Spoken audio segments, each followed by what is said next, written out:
Praise the Lord. प्रभु को धन्यवाद आज के इस नए दिन के लिए।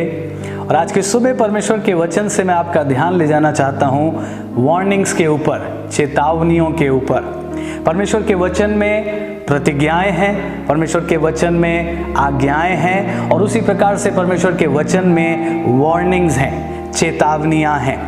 और कई बार चेतावनी हमें सुनने में अच्छी नहीं लगती या हम कई बार उस पर ध्यान नहीं देते, लेकिन अगर हम सोचें तो चेतावनियां बुरी नहीं है, बल्कि चेतावनी हमेशा सुरक्षा देती है। No, warnings are for protection.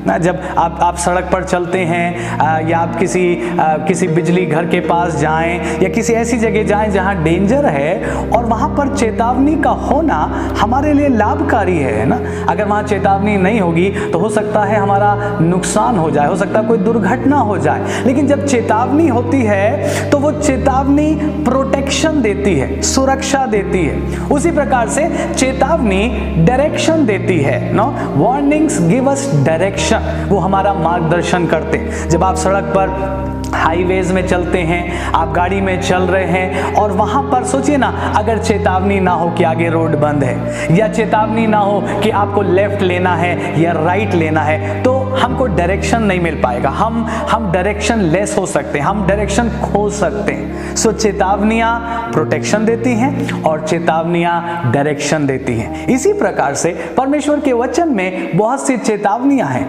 जो हमारे आत्मिक प्रोटेक्शन और आत्मिक डायरेक्शन के लिए जरूरी है। आमीन। बल्कि सुलेमान यूं लिखता है, अगर आप ध्यान दें मेरे साथ नीति वचन और उसके 3 अध्याय में, कहता है, हे मेरे पुत्र, मेरी शिक्षा को मत भूलना और अपने हृदय में मेरी आज्ञाओं को रखे रहना, क्योंकि ऐसा करने से तेरी आयु बढ़ेगी और तू अधिक कुशल से रहेगा। नो, जब वार्निंग है, जब बहुत सारी शिक्षाएं हैं, बहुत सारी आज्ञाएं हैं, कई बार आज्ञाएं भी वार्निंग्स हैं। जैसे 10 आज्ञाएं 10 वार्निंग्स हैं। हाँ, तू व्यभिचार ना करना, वार्निंग है।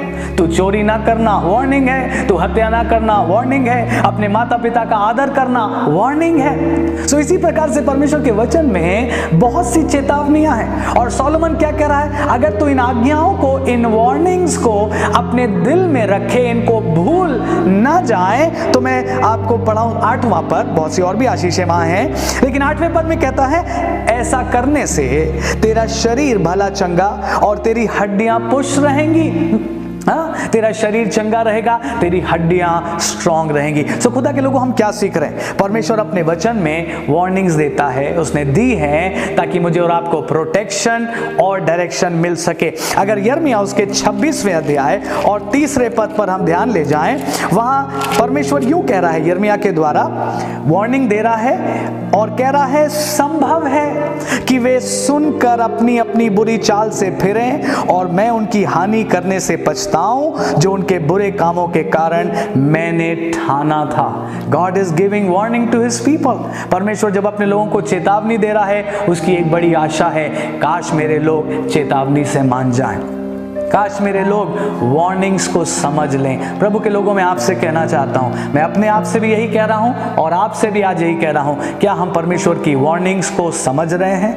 क्या हम परमेश्वर की चेतावनियों को सीरियसली ले रहे हैं, गंभीरता से ले रहे हैं? और क्या मैं और आप परमेश्वर के सामने नम्र हो रहे हैं? हाँ, आमीन, हम हो भी रहे हैं। सो परमेश्वर क्या कह रहा है? परमेश्वर कह रहा है वार्निंग्स इसलिए है, संभव है, मे बी ये सुधर जाएं, मे बी ये अपने पाप को छोड़ दें, मे बी ये अपने घमंड को छोड़ दें, मे बी ये अपनी बुरी चालों को छोड़ दें, इसलिए परमेश्वर वार्निंग देता है। लेकिन सुनिए, कई बार लोग परमेश्वर की वार्निंग्स को भी इग्नोर कर देते हैं, परमेश्वर की वार्निंग्स को नजरअंदाज कर देते हैं। इसी यिर्मयाह की पुस्तक और उसके 6वें अध्याय में अगर आप मेरे साथ देखें और उसके 17 पद और 18 पद में, यिर्मयाह 6, 17 और 18, मैंने तुम्हारे लिए पहरुए बैठा कर कहा, नरसिंगे का शब्द ध्यान से सुनना, पर उन्होंने कहा हम ना सुनेंगे।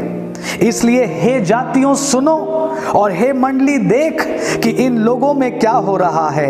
हे पृथ्वी सुन, देख कि मैं इस जाति पर वो विपत्ति ले आऊंगा जो उनकी कल्पनाओं का फल है, क्योंकि इन्होंने मेरे वचनों पर ध्यान नहीं लगाया और मेरी शिक्षा को इन्होंने निकम्मी जाना। आप पढ़िए इस पद को ध्यान से। परमेश्वर कह रहा है मैंने पहरुए बिठाए, मैंने नरसिंगे का शब्द ऊंचा किया। पुराने नियम में नरसिंगा युद्ध के समय में फूका जाता था, और जब भी नरसिंगा फूका जाता था वो एक चेतावनी होती थी, लोग जमा हो जाते थे। परमेश्वर कह रहा है मैंने पहरुए बिठाए, मैंने नरसिंगे के शब्द को ऊंचा करवाया और मैंने कहा सुनो, पर उन्होंने कहा हम नहीं सुनेंगे, हम नहीं सुनेंगे।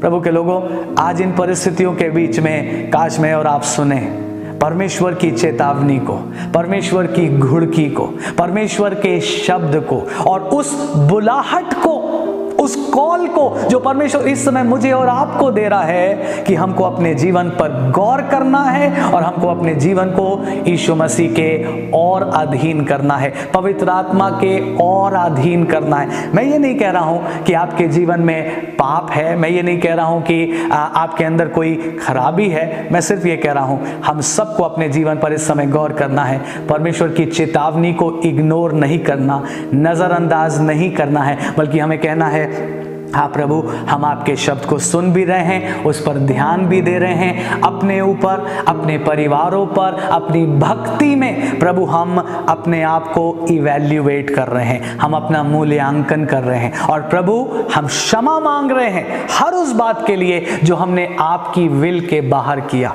हो सकता है वो पाप नहीं था, लेकिन शायद परमेश्वर की मर्जी नहीं थी हमारे लिए, फिर भी हमने किया। सो प्रभु हम उन बातों के लिए भी आपसे क्षमा मांग रहे हैं, एक नया समर्पण कर रहे हैं। प्रभु हम आपकी चेतावनी को इग्नोर नहीं कर रहे हैं। सोचिए ना प्रभु के लोगों, इन दिनों में हमको और क्या चाहिए? यही दो बातें तो चाहिए, हमें प्रोटेक्शन चाहिए, हमें डायरेक्शन चाहिए। आमीन। हमें प्रोटेक्शन चाहिए, सुरक्षा चाहिए और हमें डायरेक्शन चाहिए। प्रभु बता दे ये परिस्थिति के बाद हमें क्या करना है, प्रभु बता दे इस परिस्थिति के मध्य में हमें क्या करना है, प्रभु बता दे कोई तो डायरेक्शन मिल जाए। कहां से मिलेगा? परमेश्वर की चेतावनियों से। और इसलिए मैं आपको इनकरेज करूंगा, परमेश्वर के वचन को जब आप पढ़ते हैं तो पूरा पढ़िए। हाँ, मैं ऐसा नहीं कह रहा हूं आप पूरा नहीं पढ़ते, लेकिन मैं फिर भी इनकरेज कर रहा हूं, परमेश्वर के वचन में पिक एंड चूज मत करिए। कई बार हम वही हिस्से पढ़ते हैं जो हमको पसंद है और हम वो हिस्से इग्नोर कर देते हैं जहां हमको चोट लगती है, जहां कचोटता है परमेश्वर का वचन। लेकिन सुनिए, हमें ऐसा नहीं करना है। बाइबल में लिखा है संपूर्ण पवित्र शास्त्र, पुराना नियम और नया नियम परमेश्वर की आत्मा की प्रेरणा से रचा गया है और हमारे लिए लाभकारी है। आमीन। सो आशीषें, प्रतिज्ञाएं पढ़िए, धन्यवाद की बातें पढ़िए, लेकिन चेतावनियों को इग्नोर मत करिए, चेतावनियों को भी पढ़िए। आमीन। प्रभु अनुग्रह दे मुझे और आपको कि हम परमेश्वर की चेतावनियों में और ज्यादा गंभीर होकर अपने जीवनों को स्क्रूटनी में लाकर, परमेश्वर की अधीनता में लाकर, परमेश्वर की नम्रता में लाके अपने जीवन को जिए, ताकि प्रभु का वो अनुग्रह पाएं जो इस समय में मेरे और आपके लिए बहुत ज़रूरी है। सो प्रभु आपको खूब आशीष दे, हिम्मत ताकत दे। जब आप उसके वचन को पढ़ें तो वो आपसे बात भी करे, आपसे व्यक्तिगत रूप से प्रभु बातें करे, ताकि आपके जीवन और आपके परिवारों का वो आकार, वो निर्माण हो सके जो प्रभु हम सब में करना चाहता है। प्रभु का धन्यवाद।